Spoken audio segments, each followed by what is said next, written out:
Hey Green Meadows families and friends, and welcome back to this episode of Zooming In on Green Meadows. Today our guest is Mrs. Smith. She's new to the Green Meadows building as a full-time employee, but she is definitely not new to the Frankfurt schools. Let's learn more about her after the break.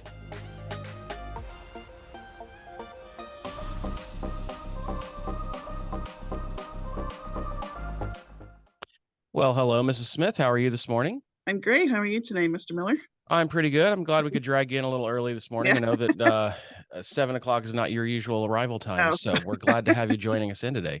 Uh-huh. We are excited to have you joining us, and we have been learning all about you this week, and we're going to learn even more about you today. So I hope you're ready. Our first question is just about Green Meadows. So can you tell us what you do at Green Meadows and a little bit more about your job? All right. So I started out the year as working at Blue Ridge half-time and Green Meadows half-time. And then when Mrs. Young left to pursue other interests, then Miss Bright asked me to come over to Green Meadows full-time. So I've been doing third grade, fourth grade, fifth grade intervention since December. Cool. Can you tell us a little bit about what intervention is?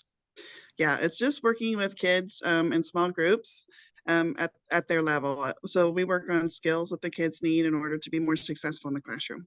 Awesome. Well, that is fantastic. I got to kind of fill in there for a couple weeks right before Christmas in the same job. So I'm versed in what it is, but I'm glad that everybody else knows what it is too.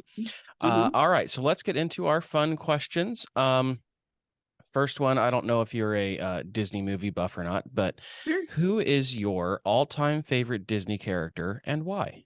Oh my. Let's see. I would say my all-time favorite Disney character is Merida. I hope I'm saying her name correctly. Okay. She's from Brave. Okay. So I love her because she's very spirited. And of course, the red hair is really awesome. And you feel represented. Yeah. And I love the story because of the connection she has with her mother. And so that was really, my mom's really special to me. So, I mean, and that's just something that's really connected to me, the storyline. Plus, she's very spirited and really outgoing, and I kind of wish I were more like her.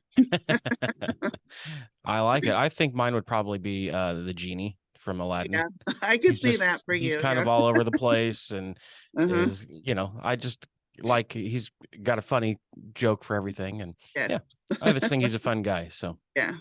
Okay.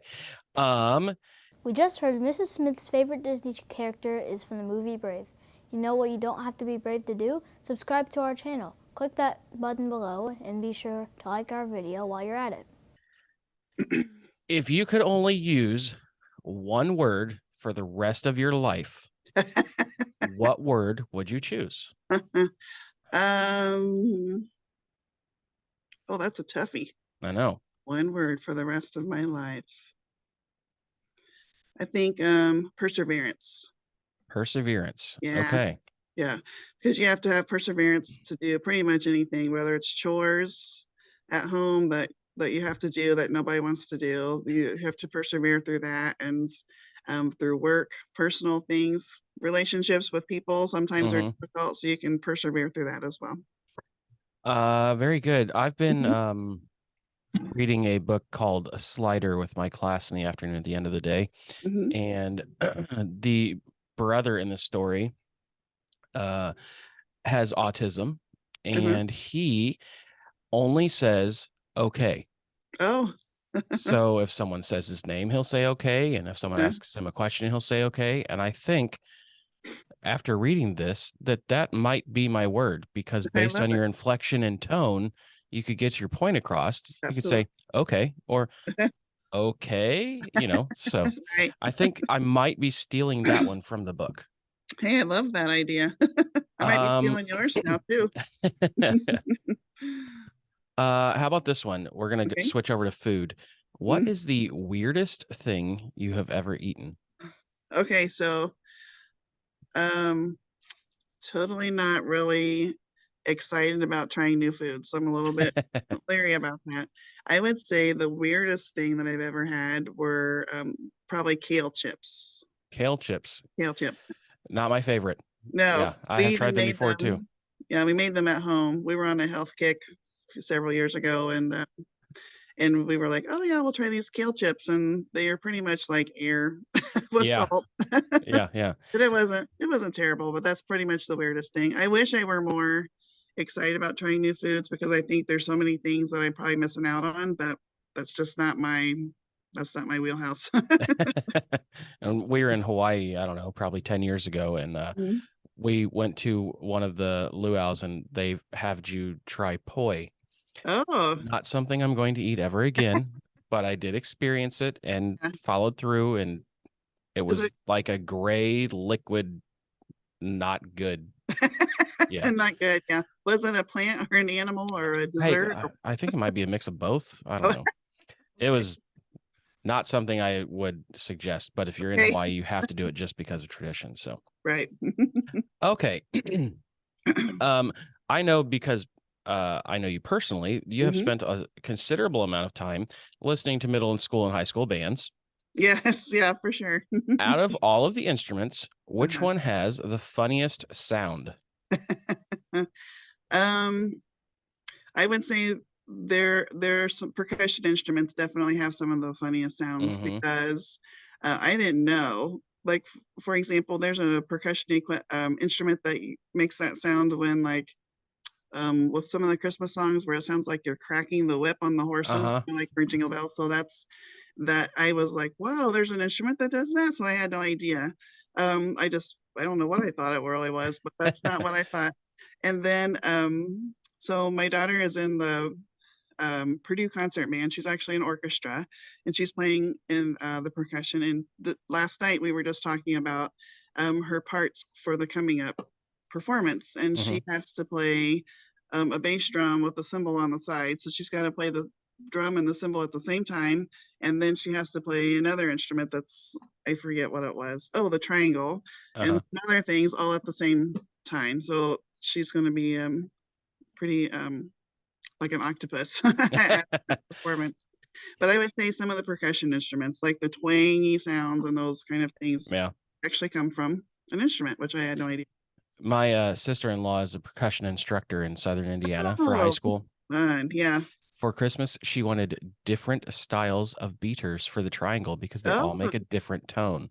I that's had no cool. clue. I thought there was No, neither one did I. beater for one triangle. That was it. Yeah, so did I. You learn something new every day, right? That's so exciting. As Mrs. Smith told us, her daughter apparently lives at the beat of her own bass drum. If you need something that fits the beat of your own drum, you can order a personalized item from our BSN Sports store linked in the description below. Okay. If you owned a yacht, what Yeah. would you name it? And if you have a special name, is there any meaning behind it? Okay. Um, let's see. If I owned a yacht, I would probably name it the SS. I'm not getting on it because I am not a big boat person at all. Uh-huh. So I get pretty much seasick from watching people ride a boat on TV. So that's probably not the best solution for me. But I would name it that. But I would let everybody else use my yacht, and anybody who wanted to borrow could totally get on the water and then tell me about all your adventures on land later I at the restaurant. I think mine would be somewhat related to yours because Uh-huh. Mrs. Miller does not enjoy being on the water. Oh So yeah. I think mine would be called like Christy's Not Here, something like that. That's I don't great. know. Well, you can take it out, and Steve, my husband, Steve, can take out the I'm not getting on it, and then you guys can have a big party out there. There we go. Fireworks and the whole shebang. Okay. What is the fanciest event that you have ever attended? Oh, let's see. Probably a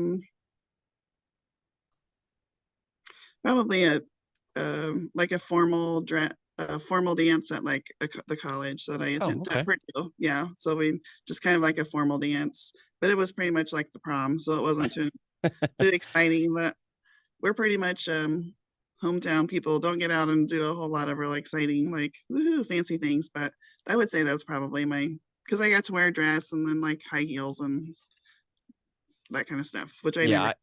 I have one suit. I don't wear it hardly Yeah. ever. I don't plan on interviewing for any new jobs. Right. So, but I did have right after my father passed, he was posthumously voted an award for like the hotel association. So we went to that, and it was a black tie affair. So, oh gosh, we had to definitely, my whole family had to suit up for that one. So, yeah, I wouldn't know what to do. I'd be running. Be like, well, oh, you may not attend very many of those, but we're going to roll out the red carpet for you now. oh, okay. Is there anything that you would like to take the time to say to students, families, or community members that could be watching? Yeah, for sure. Green Meadows, I'm going to be honest, I was a little nervous about moving over here full time just because I'm at a certain age where like movement or change is hard, no matter what.